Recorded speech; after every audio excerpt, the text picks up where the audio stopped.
Welcome back to the show, everybody. Check out this headline. We got a new Amicus brief filing or application there for It's a Ripple partner, baby. Somebody roll that beautiful intro.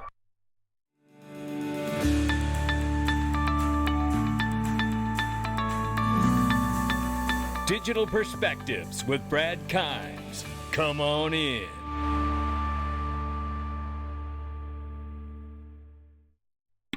Welcome back to the show, everybody. You can follow us on TikTok, YouTube, Twitter, and Facebook. Exclusive content. Crypto market cap is $989 billion right now. Shout out to CoinPrint for the numbers.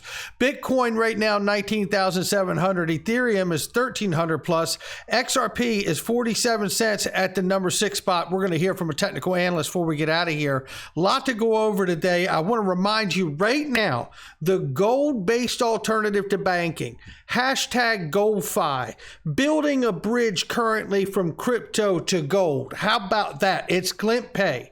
Yeah, physically allocated gold. You can get it on your debit card, your account. You can have it stored in a Brinks vault, insured by Lloyd's. Yes, you can, just like I do. And I promise you, if you click on that link, once you start trying it, you are not going to stop. It is so awesome. I really do love it. And look, I love being a sponsor. I love them as a sponsor too, but I really do love the products that I actually offer. I don't offer anything that I haven't used as a customer myself. That much I can tell you.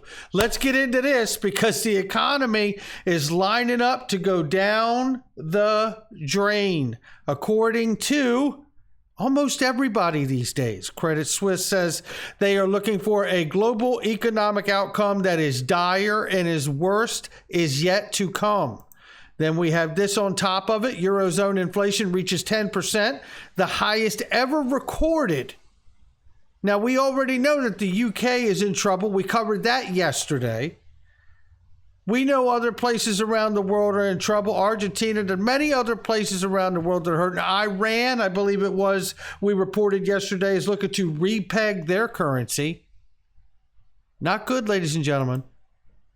Then there's this nice little reminder about what's going on around the world because 95% of Ripple customers are outside of the United States. And boy, are we going to speculate on that for a second before we get to this amazing news with the SEC and Ripple. Yeah. There's a nice little reminder here. India's federal bank partners Ripple to use XRP for payments. If we go into this, because the world is not confused about what we can do, what Ripple and XRP can do. And if you go into this originally came out in 2019. It was updated back in April of this year. But you go to see not only the federal bank there, but all of these other banks. One second here. Okay, I had to pause it there. A lot of sirens going on behind me. I don't know what's happening in the place over here next to us or what have you, but I hope everybody's okay. That's all I can say about that. And if you hear them, I do apologize.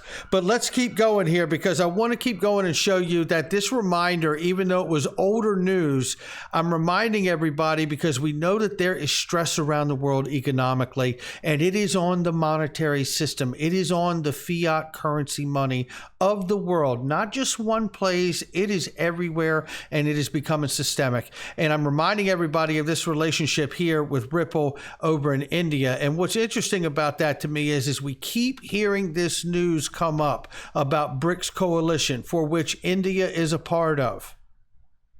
And we know that Ripple has a huge presence there. BRICS countries consider single currency. You know, we've covered this, but it keeps getting bigger. You look at this. Now, they've already done tests. They use what they called the NSRB equal to 100 USD, one NSRB. So one basic stable coin in the form of a stable coin, they say. NSRB token will be the gateway between the CBDCs. And then if you look here, this is from the BRICS Council, and they're showing the setup of how this would work and a new unit of account. That's the acronym for it, right? And it's showing the old system, or current system, I should say, of the SDR basket and what a new account would look like sitting in the middle of it. Now, I don't know about you, but I just put XRP there. and XLM. That's how I see it. I mean, am I speculating? Of course I am. And I know that all of you hearing my voice know that. That is for sure. But, there is definitely a new transition coming to the system. And very quickly, before we get on to the news of the SEC, you need to hear this clip again. Let me get this clip up. Or digital pound. And this is James Wallace, head of central bank digital currency engagement for the XRP ledger for Ripple, for the private ledger. Yeah, you obviously need to have some way to interact cross-border. Yeah. So I think the BIS call this a multi-CBDC model. So the BIS called this the multi-CBDC model, which is the mBridge model. One of the ideas is you use a sort of a neutral bridge currency. One of the ideas is that you use a sort of neutral bridge currency to go from one to the other, similar to the model I explained earlier, with our on-demand liquidity. But the core offering really is not XRP. There's no XRP involved. It's the native token is the CBDC. No, I tell you, I don't know. I don't know how many ways to get into it. That's the multi-bridge system that they're talking about there, the test between China, Hong Kong, Thailand, and the United Arab Emirates, where there are huge Ripple connections, just like in India, which makes me see this from back in the day when this report came out from Everest. XRP sitting in the middle of all of these payment systems, payment zones. BRICS could have their own, not just China down here, which they do, obviously. But, when I think of all of this and these diagrams of these things, isn't this what BRICS is talking about? Isn't this much look like to you what the Everest document basically is discussing here as well? It certainly is. And am I speculating that things are moving right along according to plan? Yes, I am. But I tell you this, I find it interesting that Caroline Pham from the CFTC goes over and lo and behold, she's at Ripple the week before and now she's out in front of the Bank of England, longtime Ripple partner. Am I speculating on that? You damn right I am. Shout out to DAI for that post. Listen to this quick clip right here. I'm not going to play the whole thing, but listen. I think it's great that Congress is working hard to thoughtfully put together a clear and holistic regulatory framework around digital assets. Because what's been described and should be clear is that not all crypto assets are alike. That's right. There are some that are securities. There are some that are some kind of banking or payment type of product. A banking or payment type of product? Oh, we're just starting to hear about this now. Is that stable coins? The World Bank calls XRP and XLM stable coins. There are others that look like derivatives. Derivatives? And there may be a whole other type of crypto asset that is wholly new, like a Bitcoin. Wholly new like a Bitcoin? Well, that is an incredible choice of words, these things. But shout out to Caroline Pham for those words, and we'll keep an eye on what's to come out of it. Let's change gears and to get into what you want to know now. If you haven't seen the video from this morning or the news, the first thing to remind you of is this. Judge Torres has overruled the SEC and said they must produce the Hinman emails and comply with the order.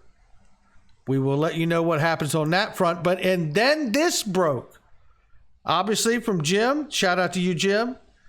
I Remit, Ripple partner, global payments remittance company that uses RippleNet software, has filed an application to file an amicus brief in support of Ripple of the defendant's motion for summary judgment. Come on in. Yeah.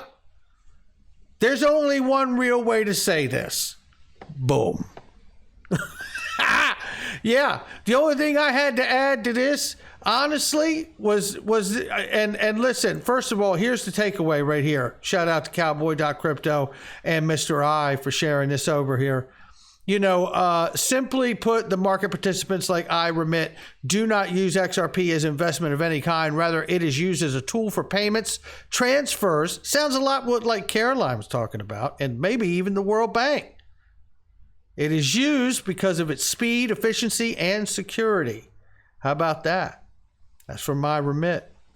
It goes on here to talk about the fact that they do believe, actually, that the SEC, this position badly understands how XRP is used. Indeed, the SEC seems to misconstrue important aspects of the large and growing international cryptocurrency industry, seeking to expand its regulatory authority over markets that have no relationship to its traditional scope of authority.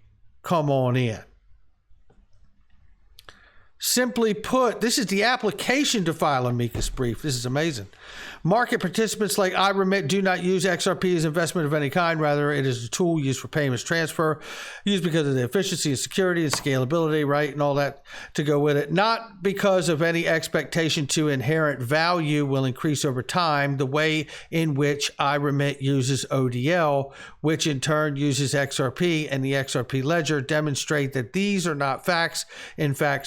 These are not, in fact, securities in any sense of the word. How about that? You know, the only thing left for this to happen now is basically what I had said here, I believe it was, and it was this. How amazing would it be if a major bank, Ripple partner, filed for Amicus Brief 2? Congratulations and thank you to iRemit.